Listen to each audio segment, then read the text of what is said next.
మహానాడు సందర్భంగా సన్నాహక కమిటీ సమావేశం ఈరోజు కిసాన్ సెజ్లో జరగడం జరిగింది. గౌరవ రాష్ట్ర పార్టీ అధ్యక్షులు వల్లా శ్రీనివాసరావు గారు, జిల్లా పార్టీ అధ్యక్షులు బేదా రవిచంద్ర గారి ఆధ్వర్యంలో జరగడం జరిగింది.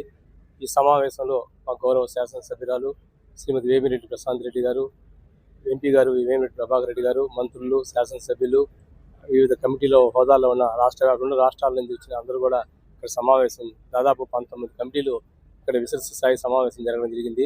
ఈ విస్తృత స్థాయి సమావేశంలో మహానాడును జయప్రదం చేయాలని ప్రతి ఒక్క కార్యకర్తలు, ప్రతి ఒక్క తెలుగు జాతి ఉన్నంత వరకు తెలుగుదేశం పార్టీ ఈ మహానాడు నిర్వర్తించే భాగంలో అందరూ కూడా పాలు పంచుకోవాలని దిశ చూపించడం జరిగింది.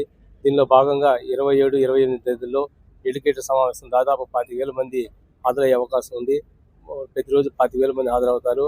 అదేవిధంగా 29వ తారీఖున భారీ బహిరంగ సభ 2 తెలుగు రాష్ట్రాల్లో నుంచి దాదాపు 5 నుంచి 10 లక్షల మంది ఇక్కడ హాజరయ్యే అవకాశం ఉందని కూడా చర్చించడం జరిగింది.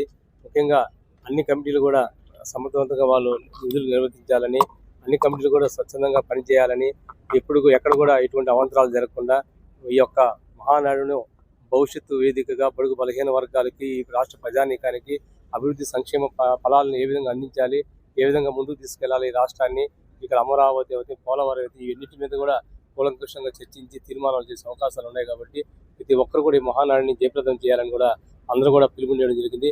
దానిలో భాగంగా ఈ యొక్క సభ విజయవంతంగా ఇక్కడ నిర్వర్తించడం ఇది తొలి మెట్టుగా, తొలి విజయంగా మహానాడుకి మేము భావిస్తా ఉన్నాం. కాబట్టి మహానాడిని అందరం కూడా ప్రతి ఒక్కరు కూడా అందరం తెలుగుదేశం పార్టీ నందమూరి తారక రామారావు అభిమానులు అవుతాయి, తెలుగుదేశం పార్టీ నాయకులు, కార్యకర్తలు, అదేవిధంగా బాలకృష్ణ అభిమానులు, విపిఆర్ అభిమానులు అందరూ కూడా ఈ యొక్క మహానాడిని జయప్రదం చేయవలసిందిగా మరీ కోరుతూ సెలవు తీసుకుంటాం.